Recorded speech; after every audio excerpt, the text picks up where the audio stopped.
The next day, as the siblings are eating breakfast, you can receive an email confirming that last year passed the fashion modeling audition. It bothers Rado, since he doesn't want to force last year to do anything. But Yuko asked her, and she says that she wants to do it. Rado then claims that due to their programming, these androids are unable to say no or give any sort of permission.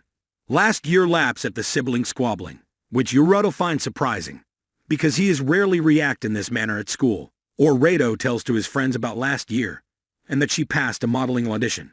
Rio was so impressed with her that he asked him to get the HIE registration number. They realize she has a high-end model. Her signature code reveals that she has no past owner or sales history, and that she was designed by the Mainframe Corporation. Rio cautions Rado not to become involved with Lassia. However, it is too late for that because he is now her legal owner. Rado returns home. He realizes he has left his tablet with all of his homework at school. Just as he was about to leave last year, requests to come with him, to which he agrees. They board a train, and the passengers stare at them, wondering how a high school kid owns such a pretty HIV. They eventually get to the school, and although it's dark inside, Lhasa can find our way to Arado's classroom thanks to the map data from the school cloud. After getting the tablet, she requests that they take a walk around the school. They go up to the rooftop and view the city lights and the distance, which makes last year happy.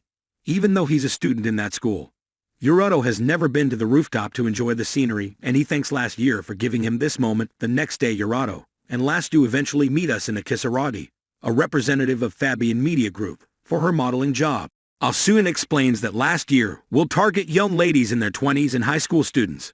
She also says that they will keep her high-end HIV status a secret. Radha was relieved when he hears that, since he doesn't want last year to attract too much attention.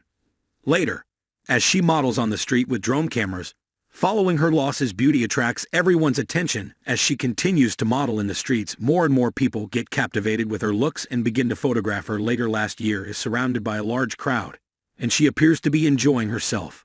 Angela and Yuri, two more stunning models, join her. The three of them hike the crowd with their captivating looks and stylish outfits.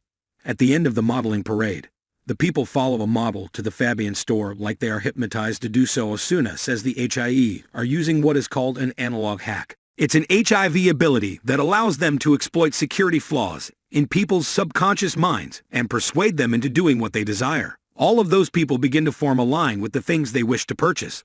Asuna gives a tire to Rado some water as last year is still working. Afterwards, they witness the security force out one guy. Rado becomes concerned when the Fabian representative informs him that the man grabbed lost his shoulder inside the store.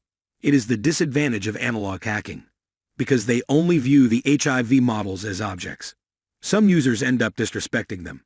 Lost his employment appears risky to him, but also to comfort him, and says that the corporation is taking precautions and is prepared to provide the android model with bodyguards.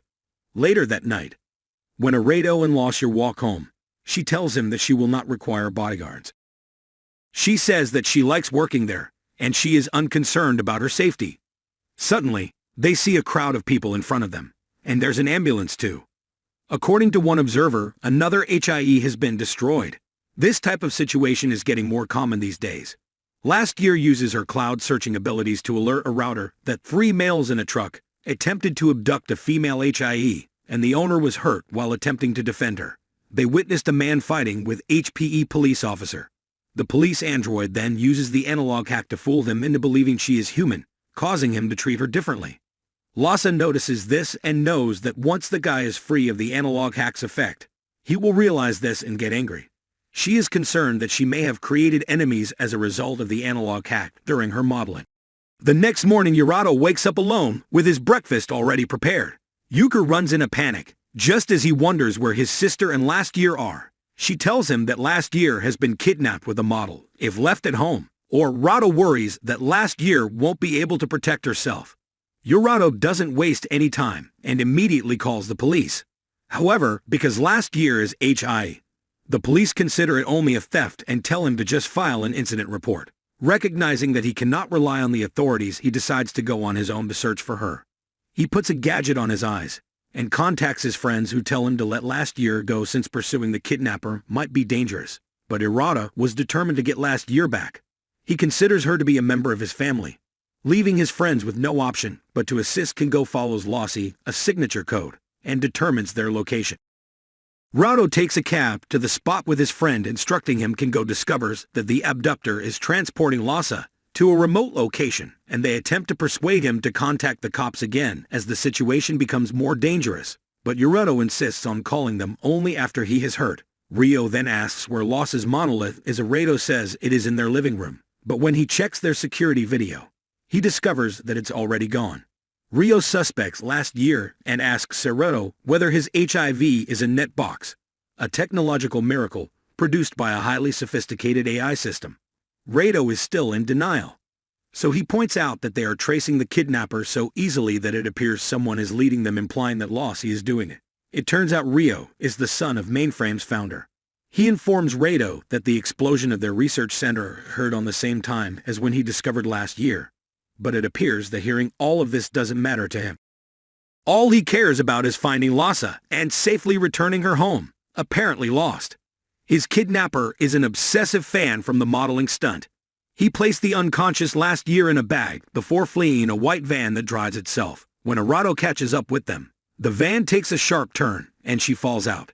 As Rado comes, she is broken free from her captivity, revealing that she had simply pretended to be unconscious in order for him to rescue her.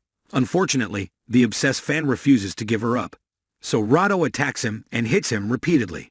As the two are about to leave, the kidnapper pulls out a weapon and threatens him after realizing that letting this man go won't make things better. Last year adjusts her plan. Rado was shocked when he sees that last year has relocated the monolith and hid it inside a warehouse.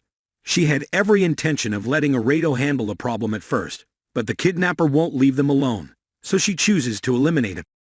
Rado begs her not to harm anyone, but she points out that the abductor is a serial criminal who knows how to destroy HYs, as well as the fact that he pulled a weapon on Rado with the intention of harming him. She also adds that the man has been following them the entire time, and she has spotted him on 4 separate occasions observing their flat. Despite these incriminating evidence, Rado is scared of the consequences and insists to not hurt him.